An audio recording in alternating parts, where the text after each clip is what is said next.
शांति समझौते पर हस्ताक्षर होने के बावजूद ईरान और अमेरिका में युद्ध खत्म क्यों नहीं हो पा रहा है? जब एमओयू में शर्तें साफ साफ लिखी हैं तो दोनों में से ऐसा कौन सा देश है जो नियमों का उल्लंघन करके मध्य पूर्व में शांति नहीं होने देना चाहता है? इस वीडियो में समझते हैं कि लेबनान पर हमले रोकने और ईरान न्यूक्लियर प्रोग्राम के अलावा एमओयू की ऐसी कौन सी बात है जिस पर नया पेच फंस गया है। नमस्कार, मेरा नाम है विनय त्रिवेदी और अनएडिटेड के इस वीडियो में आपका स्वागत है। सबसे पहले तो ये बात समझ लेते हैं कि अमेरिका और ईरान के बीच एमओयू साइन क्यों हुआ था और उसका मकसद क्या था। दरअसल ये एमओयू इसलिए साइन हुआ था कि एक बातचीत का ज़रिया बना रहे। ये कोई फाइनल समझौता नहीं था बल्कि एक अंतरिम व्यवस्था थी जिसके ज़रिए जो मसले हैं दोनों देशों के बीच में जिनकी वजह से युद्ध चल रहा है उन पर बात हो सके। इसके 3 प्रमुख मुद्दे थे। वो था कि ईरान को प्रतिबंधों से राहत मिलनी चाहिए जो उसको पर पश्चिमी देशों और ईरान ने लगाए हुए हैं। इसके अलावा ईरान का जो परमाणु कार्यक्रम है उसका आगे भविष्य क्या होगा, क्या वो ईरान आगे बढ़ा पाएगा या उसे अपना जो यूरेनियम है उसे अमेरिका को सौंपना होगा, इस पर बात होनी थी। और तीसरा मुद्दा था कि स्ट्रेट ऑफ हॉर्मुज़ जिसमें सबसे अहम है, उससे जो जहाज़ों की आवाजाही होती है क्योंकि वो इंटरनेशनल वाटरवे है, एक जलमार्ग है, उससे जो आवाजाही होती थी मुक्त रूप से युद्ध के पहले, उस पर अब दोबारा उसी प्रकार की व्यवस्था बहाल हो सके। इन 3 प्रमुख मुद्दों पर ईरान और अमेरिका के बीच समझौता हुआ था, लेकिन इसके बावजूद वहाँ युद्ध जारी है और दोनों देश एक दूसरे पर रुक रुक कर हमले कर रहे हैं। अब बात समझ लेते हैं कि जब समझौता साइन हो गया था, दोनों देशों के राष्ट्रपतियों ने उस पर हस्ताक्षर कर दिए थे, तो आखिर मसला फंस कहाँ रहा है। तो इसमें बात यह है कि इसमें एक आर्टिकल 5 है शांति समझौते में जिसको सबसे महत्वपूर्ण बताया जा रहा है और जो नया टकराव अमेरिका और ईरान के बीच हुआ है उसमें झगड़े की जड़ यही बताया जा रहा है। अब हम आपको बता देते हैं कि आर्टिकल 5 जो इसका है वो क्या कहता है जिसको लेकर ईरान और अमेरिका भिड़े पड़े हैं। तो अगर कागज़ पर देखें तो आर्टिकल 5 कहता है कि हार्मूज जो जलडमरू मध्य है यानी स्ट्रेट ऑफ हार्मूज में को दोबारा खोला जाना चाहिए और इसमें कमर्शियल जहाज़ या नागरिक जहाज़ जैसे भी आते जाते थे युद्ध शुरू होने के पहले वैसे दोबारा आने जाने चाहिए। इसमें ये भी बात लिखी थी कि 17 जून को जब अमेरिका और ईरान के बीच में शांति समझौते पर हस्ताक्षर हुए थे तो उसके अगले 60 दिन तक ईरान इस बात की व्यवस्था करेगा कि उस जगह से यानी स्ट्रेट ऑफ हॉर्मूज से जो भी जहाज़ निकलें वो सुरक्षित निकलें और उन पर कोई हमला ईरान की तरफ से ना हो। इसके अलावा एक और शर्त थी कि ईरान उनसे कोई भी किसी भी प्रकार का टोल नहीं वसूलेगा और अगले 30 दिन तक यानी 17 जून से जब समझौते पर हस्ताक्षर हुए उसके अगले 30 दिन तक जो भी इस स्ट्रेट ऑफ हॉर्मूज में सैन्य बाधाएं या माइंस जो लगाई हुई थी उनकी वजह से जो दिक्कतें आ रही थी उनको ईरान खुद दूर करेगा या इंश्योर करेगा। और इसके अलावा एक और जो महत्वपूर्ण शर्त थी कि भविष्य में ईरान ओमान इसलिए क्योंकि स्ट्रेट ऑफ हॉर्मूज का जो सबसे सकरा भाग है उसमें आमने सामने ईरान और ओमान है, तो ये दोनों मिलकर एक फ्रेमवर्क बनाएंगे कि हॉर्मूज का जो प्रशासन है आगे चलकर कैसे चलेगा और इसकी शर्तें क्या होंगी। इसमें ये भी बात कही गई थी कि ईरान और ओमान जो भी और भी तटीय देश हैं इसमें मतलब फ़ारस की खाड़ी में, चाहे वो सऊदी अरब हो, बहरीन हो, कुवैत हो, इन सबको शामिल किया जाएगा और एक फ्रेमवर्क बनाया जाएगा कि जैसे पहले व्यापार स्ट्रेट ऑफ हॉर्मूज के ज़रिए होता था वैसे हो और शांति स्थापित हो। लेकिन इसके बावजूद भी विवाद क्यों हुआ ये दिलचस्प है। तो बता देता हूँ कि कागज़ पर तो आर्टिकल 5 जो एमओयू का है यानी शांति समझौते का है वो तो बहुत आसान दिखता है, लेकिन अमेरिका और ईरान के बीच ये अब झगड़े की जड़ बन गया है क्योंकि इसकी सबसे बड़ी वजह है कि दोनों देश इसकी अपने अपने तरीके से व्याख्या करते हैं। इसमें हम बता देते हैं कि अमेरिका और ईरान किस तरीके से इसको समझ रहे हैं, इसको बता रहे हैं। तो सबसे पहली बात है कि अमेरिका चाहता है कि जो युद्ध के पहले वाला सिस्टम था यानी जिस तरीके से जहाज़ मुक्त तरीके से फ्री तरीके से स्ट्रेट ऑफ हॉर्मूज से आते जाते थे वैसे ही आए जाएं। इसके अलावा अमेरिका ये चाहता है कि ईरान और जो भी बाकी देश उस खित्ते में रहते हैं, उस क्षेत्र में रहते हैं, वो अंतर्राष्ट्रीय नियमों का पालन करें।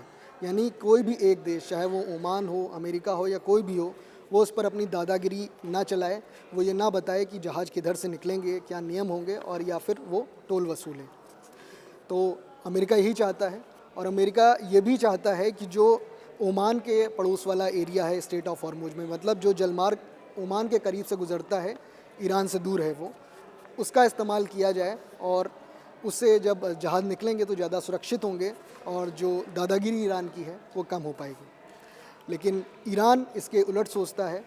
ईरान सोचता है कि हॉर्मुज़ हमारे क्षेत्र सीमा में पड़ता है, यानी हमारे करीब है, तो इस जो वाटरवे है, ये जलमार्ग है, इस पर हमारा अधिकार होना चाहिए।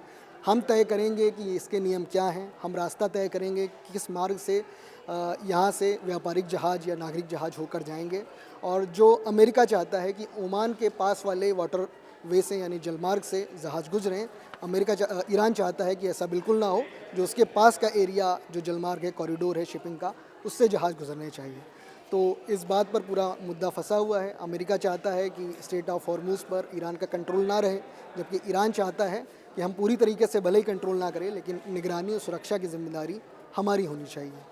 तो बात है, अब ये बता देते हैं कि ऑफिशियल बयान की अगर बात कर लें तो ईरान के विदेश मंत्री जो अब्बास अरागची हैं, वो भी इसको लेकर अपना जो बयान है वो दे चुके हैं और साफ कर चुके हैं कि एमओयू में जो आर्टिकल 5 है उसमें क्या लिखा है। अब इनकी व्याख्या क्या है ईरान की, वो बता देते हैं। तो अरागची ने कहा कि एमओयू साइन होने से अगले 30 दिनों तक हॉर्मुज़ का पूरा प्रबंधन ईरान के हवाले रहेगा और शांति समझौते में यह बात साफ लिखी हुई है। अगर कोई दूसरा देश यानी अमेरिका, ओमान या कोई भी देश इसमें दखल देगा तो हॉर्मुज़ में दिक्कत आएगी और इसके खुलने में देरी लगातार होती जाएगी।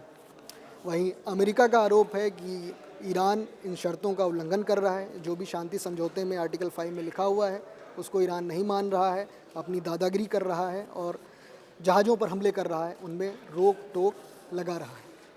अब बात कर लेते हैं कि दोबारा जंग शुरू हुई कैसे, इसकी टाइमलाइन क्या है।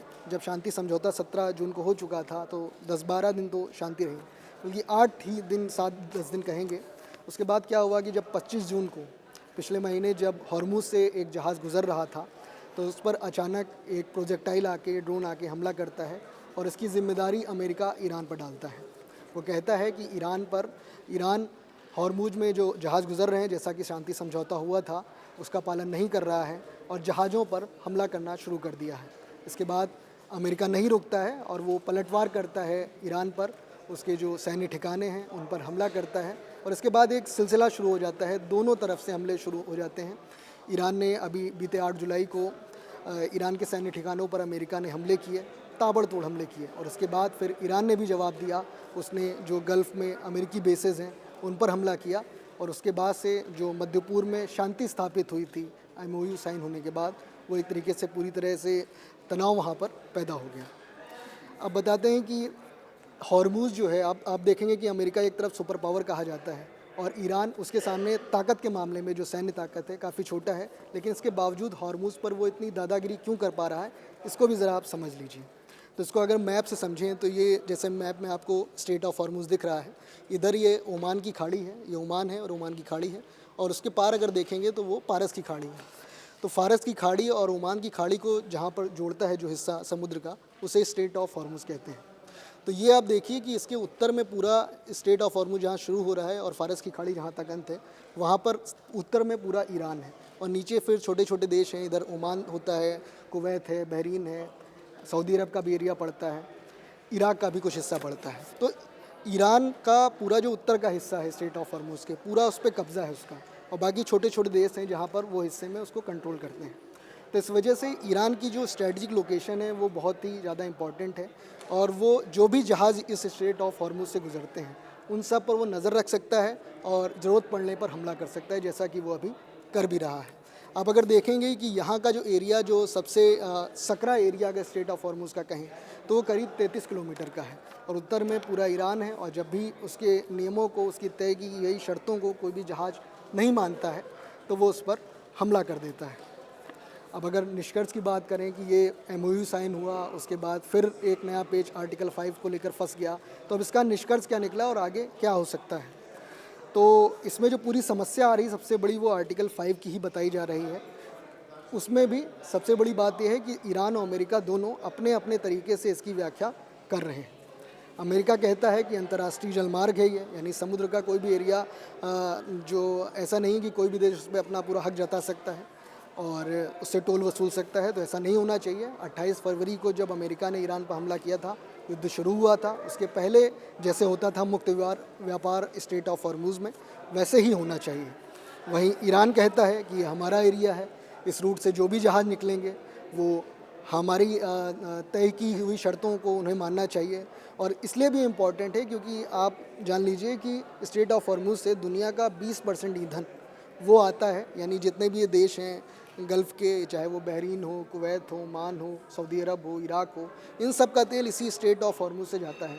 और ये जो भी बाकी व्यापार करते हैं या इनको जो भी सप्लाई किसी भी देश से आती है वो इसी के ज़रिए आती है। अब ईरान इस मोड़ पर यहाँ कहिए कि बैठा हुआ है और वो अब दादागिरी कर रहा है, और एक जो शांति स्थापित होनी चाहिए मध्य पूर्व में वो इसी वजह से नहीं हो पा रही है।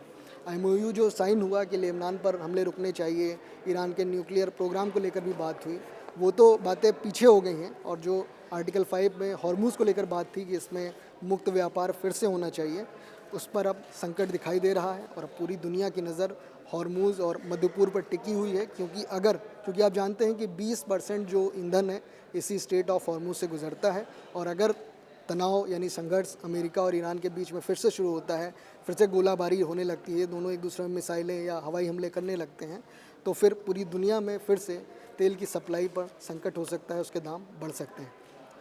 तो स्ट्रेट ऑफ हॉर्मुज़ और अमेरिका ईरान के बीच में जो भी तनाव बना हुआ है उसको लेकर हमारा ये विश्लेषण कैसा लगा आप कमेंट करके बता सकते हैं।